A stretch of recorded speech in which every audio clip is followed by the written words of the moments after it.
میٹھے میٹھے اور پیارے اسلامی بھائیوں اور مدنی چینل کے ناظرین، ایک شاندار مقام، ایک عظیم مقام، جی ہاں، وہ مزار پر انوار، وہ دربار جس کا نام دنیا بھر میں ہر کلمہ پڑھنے والا مسلمان یقیناً جانتا ہوگا، جن کا نام سننا عقیدت سے سروں کو جھکا دیتا ہے، جن کے کروڑوں چاہنے والے، کروڑوں ماننے والے ہیں، دنیا کے کسی بھی کونے میں جائیں آپ کے پیروکار، آپ کے معتقد اور آپ کے مقلدین موجود ہیں۔ یقیناً آپ پہچان گئے ہوں گے، میری مراد امام اعظم ابو حنیفہ رضی اللہ تعالیٰ عنہ سے ہے۔ آپ کا تقویٰ، آپ کی پرہیزگاری، آپ کا خوف خدا، آپ کا علم، کس کس وصف پر بات کی جائے عقل حیران ہو جاتی ہے۔ آپ کے بارے میں آئیے آپ ہی کی مسجد میں، جی ہاں، مزار پر انوار کے قریب ہی ہم اس وقت موجود ہیں، کروڑوں حنفیوں کے عظیم پیشوا، سراج الامہ، کاشف الغمہ، امام اعظم، فقیہ افخم، حضرت سیدنا امام ابو حنیفہ نعمان بن ثابت رضی اللہ تعالیٰ عنہ۔ سبحان اللہ، کیا خوبصورت آپ کا تعارف ہے۔ یاد رہے کہ سیدنا امام اعظم ابو حنیفہ کا نام نامی نعمان، والد گرامی کا نام ثابت ہے۔ جی ہاں، شاید آج بہت سارے ناظرین کو پتہ چل رہا ہوگا کہ ابو حنیفہ آپ کا نام نہیں ہے، نعمان آپ کا نام ہے، ثابت آپ کے والد صاحب کا نام ہے، اور کنیت ابو حنیفہ ہے۔ آپ رضی اللہ تعالیٰ عنہ سن 70 میں عراق کے مشہور شہر کوفے میں پیدا ہوئے، اور 80 سال کی عمر میں 2 شعبان المعظم 150 سنہ ہجری میں آپ نے دنیا سے پردہ فرمایا۔ میرے میٹھے اسلامی بھائیوں، آپ کا نام نعمان ہے، نعمان کے معنی کیا ہیں؟ سبحان اللہ، نام بھی آپ کا ایسا شاندار ہے کہ حضرت سیدنا امام اعظم کا جو نام ہے، اس نام کی لطافت بیان کرتے ہوئے سیدنا علامہ ابن حجر مکی رحمت اللہ تعالی فرماتے ہیں کہ نعمان لغت میں اس خون کو کہتے ہیں جس پر بدن کا سارا ڈھانچہ قائم ہوتا ہے، اس کے ذریعے جسم کی پوری مشینری کام کرتی ہے، اور امام اعظم کی ذات گرامی بھی دستور اسلام کے لیے محور اور عبادات و معاملات کی تمام احکام کے لیے روح کی طرح ہے۔ نیز فرماتے ہیں کہ نعمان کے معنی سرخ اور خوشبودار گھاس کے بھی آتے ہیں، چنانچہ آپ کے اجتہاد اور استنباط سے فقہ اسلامی اطراف عالم میں مہک اٹھی، گویا آپ اس میں بامسمہ ہیں، اور یہ آپ کے نام کا معنی ہے۔ میٹھے اسلامی بھائیو، حضرت نعمان بن ثابت امام اعظم ابو حنیفہ رضی اللہ تعالیٰ عنہ یہ ہمارے امام ہیں، لیکن یاد رہے کہ فقہ کے 4 امام ہیں، امام ابو حنیفہ، امام شافعی، امام مالک اور امام احمد بن حنبل رحمہم اللہ تعالی، یہ سب کے سب برحق ہیں۔ ان چاروں کے خوش عقیدہ مقلدین آپس میں بھائی بھائی ہیں، آپس میں کوئی تعصب، کوئی ہٹ درمی کی کوئی وجہ نہیں۔ سیدنا امام اعظم البتہ چاروں اماموں میں بلند مرتبہ ہیں، اور اس کی وجہ کیا ہے؟ ایک وجہ یہ بھی ہے کہ ان چاروں میں صرف آپ تابعی ہیں۔ جی ہاں، تابعی کسے کہتے ہیں یہ بھی سمجھ لیجئے۔ تابعی اس کو کہتے ہیں کہ جس نے ایمان کی حالت میں کسی صحابی رضی اللہ تعالیٰ عنہ سے ملاقات کی ہو اور ایمان پر اس کا خاتمہ ہوا ہو۔ امام اعظم ابو حنیفہ نے مختلف روایتوں کے مطابق چند صحابہ کرام سے ملاقات کا شرف بھی حاصل کیا اور ان کے ارشادات بھی سنے۔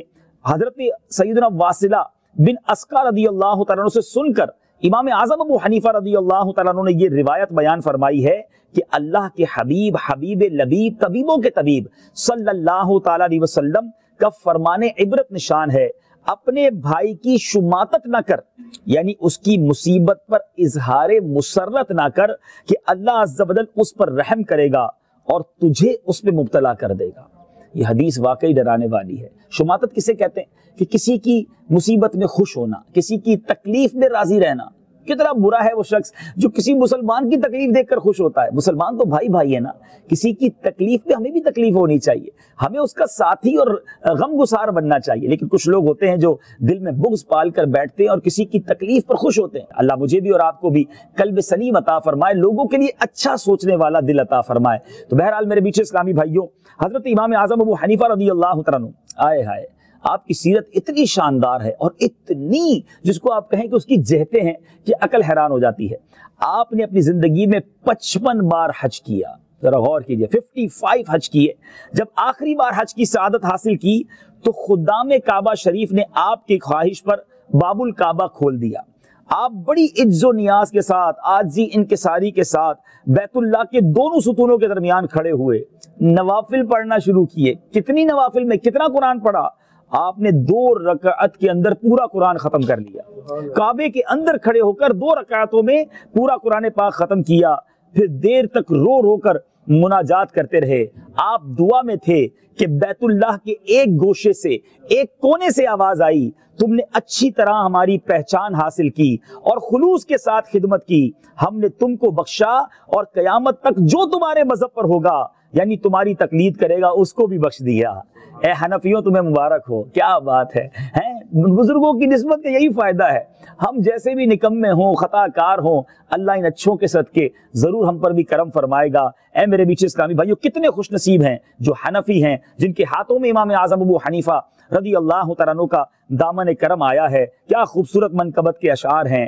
ہے نعمان ابن ثابت، ابو حنیفہ ہے ان کی کنیت، پکارتا ہے یہ کہہ کے عالم، امام اعظم ابو حنیفہ مروں شہا زیر گنبد، ہو میرا مدفن بقیع غرقد، کرم ہو بہرے رسول اکرم، امام اعظم ابو حنیفہ۔ ہمارے امام اعظم ابو حنیفہ رضی اللہ تعالیٰ عنہ پر نبی پاک علیہ الصلوۃ والسلام کا کیسا لطف و کرم تھا کہ مدینہ منورہ میں جب سرکار دو عالم صلی اللہ تعالیٰ علیہ وسلم کے دربار میں امام اعظم حاضر ہوئے اور یوں سلام عرض کیا، السلام علیک یا سید المرسلین، تو روضہ انور سے جواب کی آواز آئی، وعلیک السلام یا امام المسلمین۔ سبحان اللہ، کعبے سے بھی ندا آ رہی ہے، وہاں سے بھی بشارت مل رہی ہے اور روضہ انور سے بھی سلام کا جواب آ رہا ہے۔ سبحان اللہ۔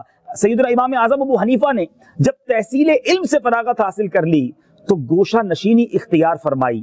ایک رات نبی پاک علیہ السلام کی خواب میں زیارت ہوئی، میٹھے میٹھے مصطفیٰ صلی اللہ تعالیٰ علیہ وسلم نے ارشاد فرمایا، اے ابو حنیفہ، اللہ عز و جل نے آپ کو میری سنت زندہ کرنے کے لیے پیدا فرمایا ہے، آپ گوشہ نشینی کا ہرگز ارادہ نہ کریں۔ یعنی آپ کو منع فرمایا گیا، آپ نے ابھی اختیار نہیں کی تھی گوشہ نشینی، نیت کی تھی، مگر نبی پاک خواب میں آ کر فرما رہے ہیں کہ آپ کو اللہ تعالیٰ نے میری سنت کو زندہ کرنے کے لیے پیدا فرمایا ہے۔ گویا امام اعظم کو چنا گیا دین متین کی اس شاندار آرائش کے لیے، سنتوں کی خدمت کے لیے۔ آپ نے گویا دین کو ایک دوبارہ جلا بخشی اور ایسی خدمت کی دین کی کہ آج بھی ان کے فقہ کے مسائل جو ہیں رہتی دنیا اس پر عمل کرتی ہے۔ آپ کی اتنی عظیم ہستی ہونے کے باوجود آپ کے دن رات کے معمولات کیا تھے، شیڈیول کیا تھا پورے دن کا؟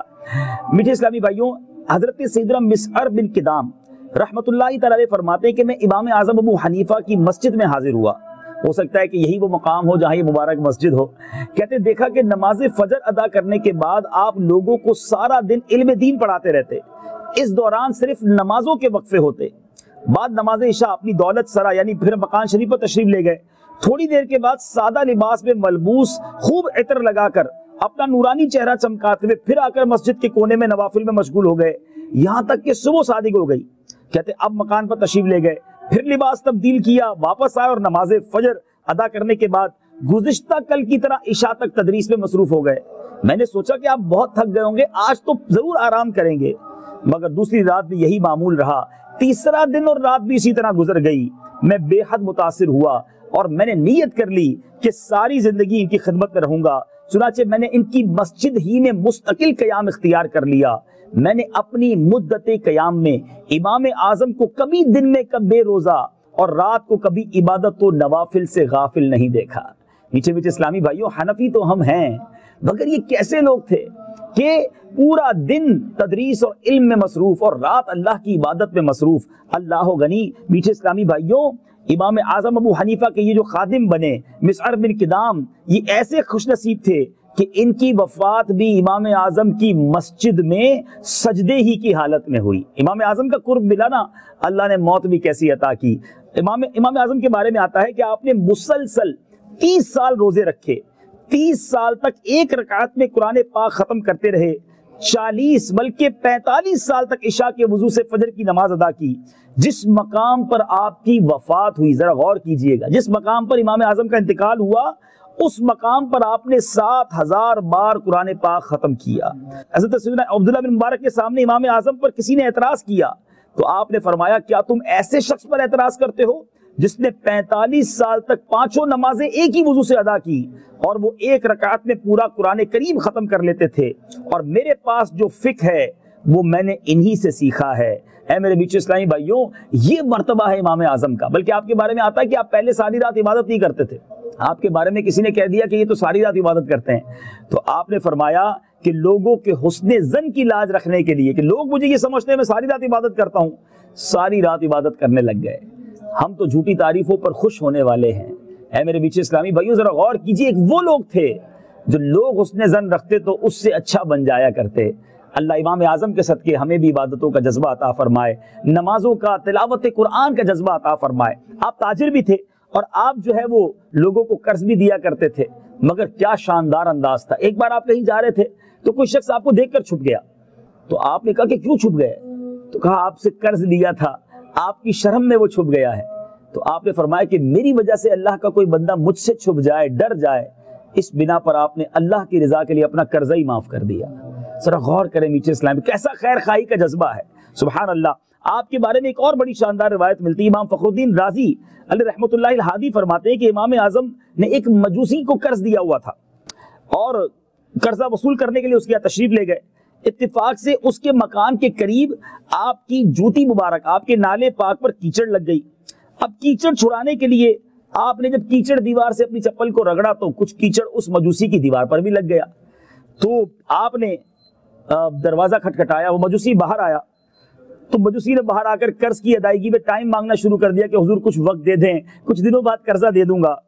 آپ نے فرمایا کہ مجھے پرابلم یہ نہیں ہے کہ تم قرض کب دو گے, تمہاری دیوار پر کچھ کیچڑ میرے پیروں سے لگ گئی ہے, میں اس تذبذب میں ہوں کہ اسے صاف کیسے کروں. صاف کروں گا تو ہو سکتا ہے کہ دیوار کا رنگ جو ہے وہ نکل آئے گا. جب مجوسی نے, آتش پرست نے, غیر مسلم نے یہ دیکھا کہ وقت کا امام اپنے پیسوں کے لیے نہیں بلکہ میری دیوار پر کیچڑ لگ گئی ہے اس کے لیے فکر مند ہے, وہ کیا کہتا ہے؟ کہتا حضور دیوار کا کیچڑ بعد میں صاف کیجئے گا, پہلے دل کا میل صاف کیجئے. اور کلمہ پڑھ کر مسلمان ہو گیا.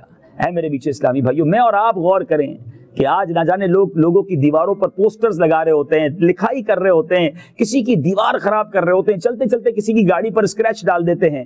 کوئی پرواہ نہیں کہ کسی مسلمان کا نقصان میری وجہ سے ہو جائے گا. نہیں میرے بیچ اسلامی بھائیوں, ہمارا مذہب یہ ہمیں نہیں سکھاتا. اے حنفیوں, امام اعظم کی سیرت جہاں ہمیں تلاوت قرآن کا درس دے رہی ہے, جہاں نوافل اور ذکر و اذکار کا درس دے رہی ہے, وہاں لوگوں کی خیر خواہی کا شاندار درس ہے آپ کی سیرت میں. اگر آپ نے بھی کسی کو قرض دیا ہے اور وہ قرض جس کو دیا ہے وہ پریشان ہے, تھوڑا وقت اور دے دیجئے. آپ کا یہ وقت دینا نفع سے خالی نہیں. اعلیٰ حضرت امام اہل سنت لکھتے ہیں کہ اگر کوئی کسی کو قرض دے اور مقررہ مدت تک وہ قرض کی مدت ہو جائے اور وہ اب کچھ اور وقت مانگے, تو وقت دینے والے کو فائدہ یہ ملتا ہے کہ ہر روز اتنی رقم اللہ کی راہ میں خرچ کرنے کا ثواب ملتا ہے. یعنی مثال کے طور پر آپ نے کسی کو 1 لاکھ روپے کا قرض دیا ہے 1 مہینے کے لیے, 1 مہینہ ہو گیا, وہ مزید 15 دن مانگ رہا ہے, اور آپ اللہ کی رضا کے لیے اسے 15 دن دے دیں تو روزانہ 1 لاکھ روپے راہ خدا میں خرچ کرنے کا آپ کو ثواب ملے گا. 15 دن بعد پیسے بھی آ جائیں گے اور 15 لاکھ روپے راہ خدا میں صدقہ کرنے کا ثواب بھی مل جائے گا. لیکن دوسری طرف ہمارا اسلام جو قرضہ لینے والے ان کو بھی درس دیتا ہے کہ وقت پر قرضہ لوٹایا جائے, جان بوجھ کر تاخیر نہ کی جائے, کہ یہ بڑے گناہ کا کام ہے. اللہ کریم سے دعا ہے رب کریم ہم سب کی حاضری کو قبول فرمائے, امام اعظم ابو حنیفہ کی نسبت کی برکت سے ہماری مغفرت فرمائے. ان کے اس مسلک پر, ان کی تقلید میں, ان کے پیچھے پیچھے ہمیں ساری زندگی عبادت کے ساتھ, ریاضت کے ساتھ اور ان کے احکامات پر عمل کرتے ہوئے گزارنے کی توفیق عطا فرمائے. آمین بجاہ النبی الامین صلی اللہ تعالی علیہ وسلم. صلو علی الحبیب صلی اللہ تعالی علی محمد. مجھے اپنی اور ساری دنیا کے لوگوں کی اصلاح کی کوشش کرنی ہے. انشاءاللہ.